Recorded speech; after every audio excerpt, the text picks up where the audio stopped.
وعلى آله وصحبه أجمعين، أما بعد. أعوذ بالله من الشيطان الرجيم. بسم الله الرحمن الرحيم. اقرأ باسم ربك الذي خلق، خلق الإنسان من علق. اقرأ وربك الأكرم الذي علم بالقلم، علم الإنسان ما لم يعلم.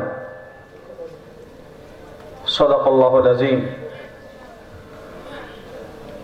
آج کے اس خوبصورت اور باوقار اجلاس کے صدر عالی قدر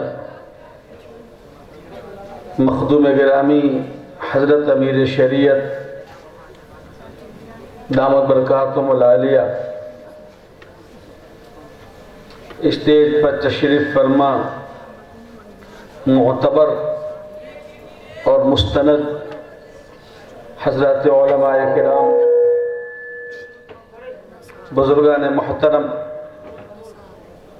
اور ہمارے جوان ساتھیوں،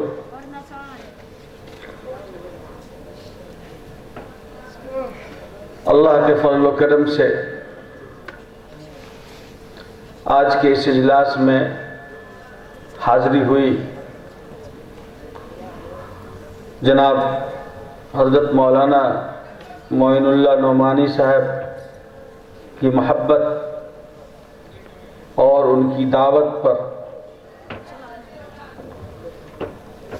دارالعلوم صدیقیہ کے زیر اہتمام اس اجلاس میں شرکت ہوئی. اللہ تعالیٰ آپ سب کے جمع ہونے کو، ہم جیسے گناہگاروں کے یہاں آنے کو قبول فرمائے. میں سمجھتا ہوں کہ آج کے اس اجلاس کا مقصد پورا ہو چکا ہے، اور وہ اس طور پر کہ بہت اہم خطابات اور فکری باتیں ہمارے علماء اور اکابر کی ہو چکی ہیں. حضرت امیر شریعت دامت برکاتہم کا کلیدی خطبہ بھی آ چکا ہمارے سامنے. ان سے قبل قاضی شریعت مرکزی دارالقضاء اور قاضی شریعت ضلع مدھوبنی اور دیگر علماء اور رفقا کے بیانات بھی ہمارے سامنے آ گئے ہیں. میرے خیال سے اجلاس کا جو وقت ذہنی طور پر مقرر کیا گیا تھا وہ وقت بھی اپنے انجام کو پہنچ چکا ہے. یہ تو ہمارے عزیز جناب مولانا اسلم پروانہ صاحب کی توانائیوں اور ان کے جد و جہد کا نتیجہ ہے کہ انہوں نے اپنی سحر بیانی سے مجمع کو اس لائق بنا رکھا ہے کہ باقاعدہ اس کے اختتام کا اعلان کیا جا سکے، ورنہ وقت ہو چکا ہے. اور شہر کے اس ماحول میں سرد رات میں سمجھتا ہوں کہ باتیں کافی آ چکی ہیں، لیکن انتظام کی مجبوری ہے کہ مجھ جیسے آدمی کو بھی انہوں نے بلا لیا ہے.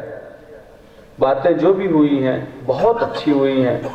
میں اس بات کا بھی قائل نہیں ہوں کہ جتنے لوگ آ جائیں آپ کے مہمان سبوں کی گفتگو کرانی ضروری ہے.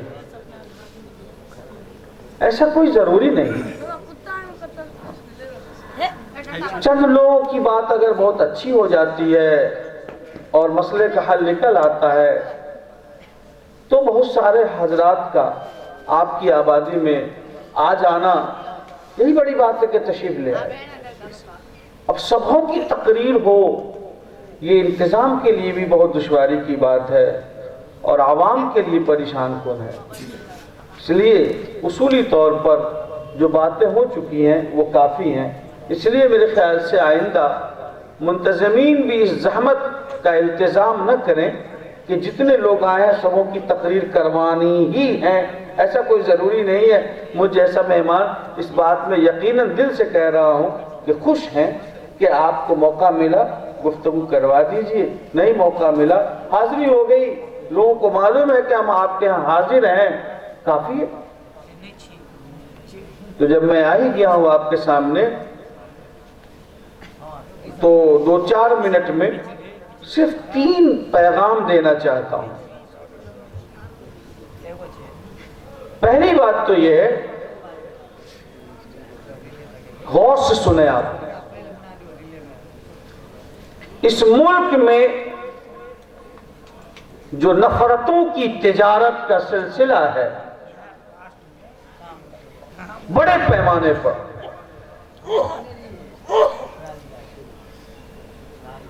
جہاں باقاعدہ طور پر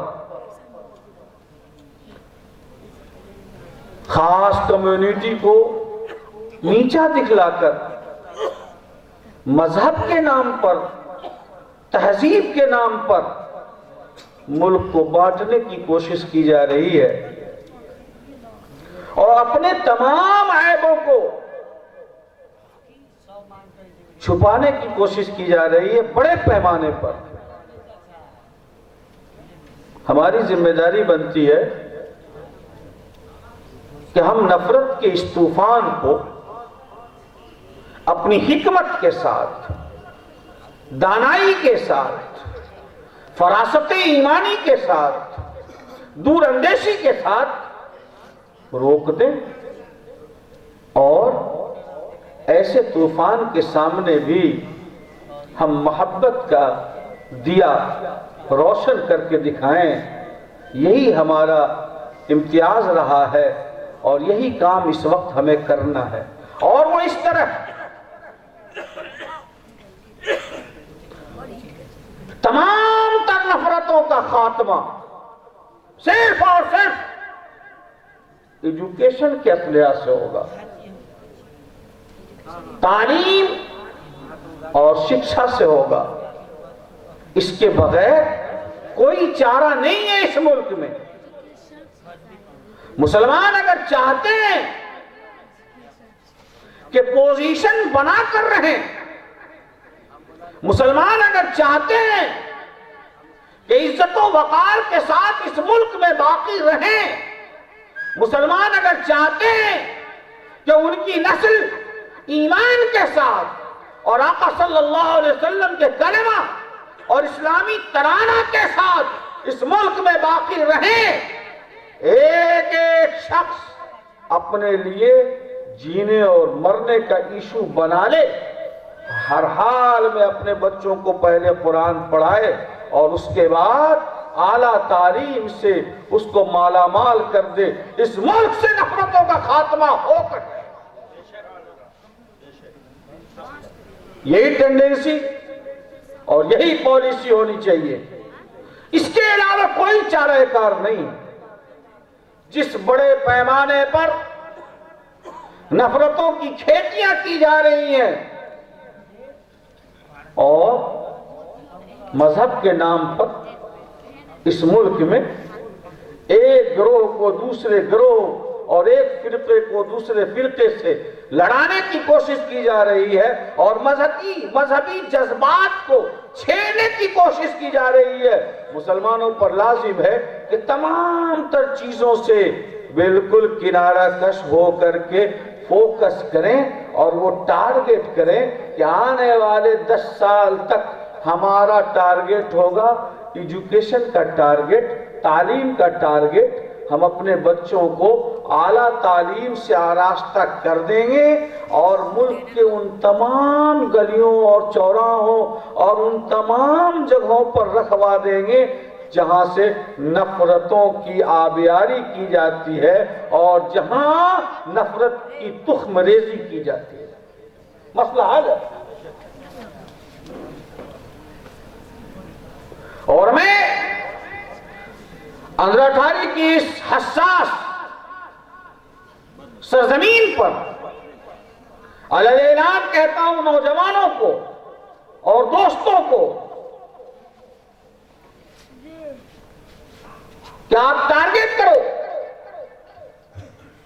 کہ 2025 سے لے کر 2035 تک ہمارے اس انگراٹھاری گاؤں میں ایک نہیں، دو نہیں، تین نہیں، درجن بھر لوگ IAS اور IPS بنے گے انشاءاللہ، تو بنے۔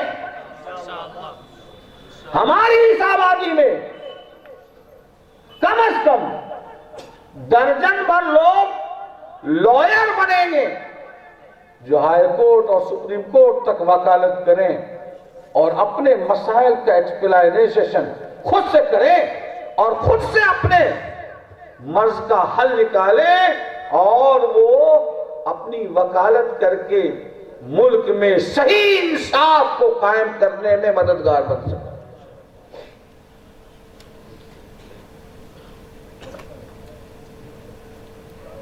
ہمیں بھاگنا نہیں ہے کسی کے پیچھے۔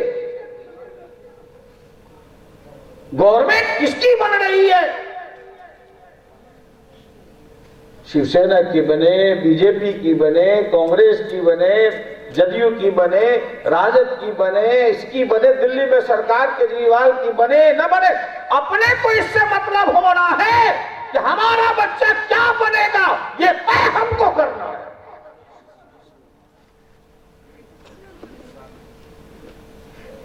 اور یاد رکھو، اب 7 سمندر پار سے آ کر کوئی ہمارے بچوں کے ہاتھ میں قلم پکڑانے والا نہیں آئے گا۔ اب ہمارے لیے، ہمارے بچوں کی پیاس کو بجھانے کے لیے اور ہمارے خشک حلق کو تر کرنے کے لیے کوئی کنواں کھودنے نہیں آئے گا۔ میرے بھائیوں، ہمیں خود کنواں کھودنا ہوگا اور خود اپنی نسل کو سیراب کرنا ہوگا۔ ہم اپنے مسئلے کا حل خود نکالیں گے اور ہمارے پاؤں کا کانٹا ہمیں سے نکلے گا، کسی دوسرے کے انتظار میں مت کرو۔ جس دن اس فلسفے کو ہم نے اور آپ نے سمجھ لیا، اس دن گڑ گڑانے، دامن پھیلانے اور آنسو بہانے اور دوسرے کے چوکھٹ پر ماتھا رگڑنے اور سیاسی گلیاروں کا فٹ بال بننے، سارے مسئلے کا حل اسی دن نکلا۔ پھر مسلمان کو کوئی ڈگرے کا بیگن نہیں سمجھے گا، اس کی اہمیت ہوگی۔ قسم کھانے کے لیے کہتے ہو کہ APJ عبدالکلام نے فلاں کر دیا اور فلاں نے فلاں کر دیا۔ اے لوگوں، مفید بنیے۔ وَأَمَّا مَا يَنْفَعُ النَّاسَ فَيَمْكُثُ فِي الْأَرْضِ۔ اللہ تعالیٰ مفید کو ضائع نہیں فرماتے، فائدہ دینے والی چیزوں کو بقا ہے اور بیکار کو فنا ہے۔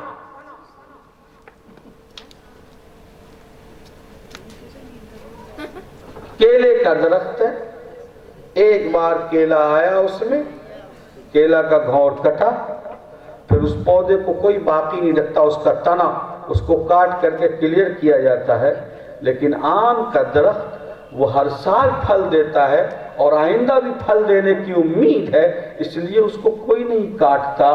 فائدہ پہنچانے والی چیز ہے، اس کو باقی رکھنا چاہیے۔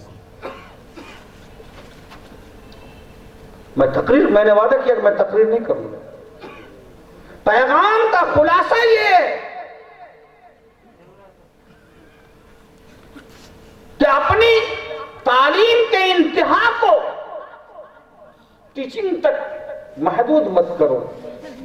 پڑھنا ہے، ٹارگٹ کیا ہے آپ کا؟ BPSC کمپلیٹ کر لیں گے، ابھی B.Ed کر رہے ہیں، BLED کر لیں گے، یہی ہے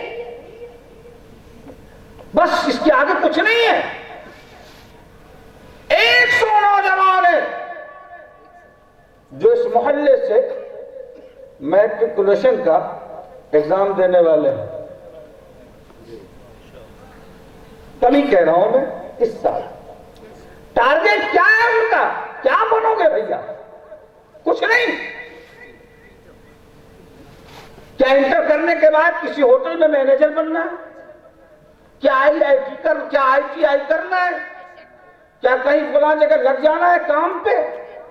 کیا فلاں اور فلاں نہیں؟ آپ کا ٹارگٹ کیا؟ کیا آپ نے یہ سمجھا کہ مجھے نیٹ نکالنا ہے؟ کیا ٹارگٹ کیا کہ مجھے آئی آئی ٹی کا انجینئر بننا ہے، مجھے جے ای نکالنا ہے، مجھے جے مینس نکالنا ہے؟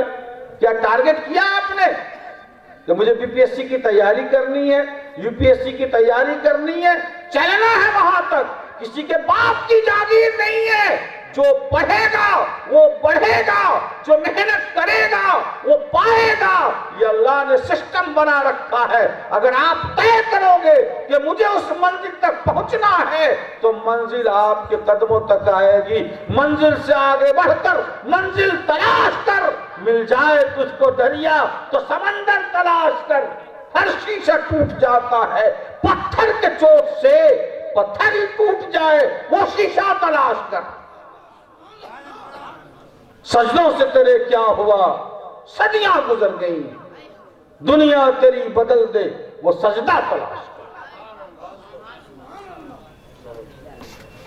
اس لیے آگے بڑھنے کا عزم کرو، ارادہ کرو، حوصلہ کرو، اور یہ سمجھو کہ چیف سیکریٹری میں بنوں گا، میں ملک کے بڑے عہدے پہ پہنچوں گا۔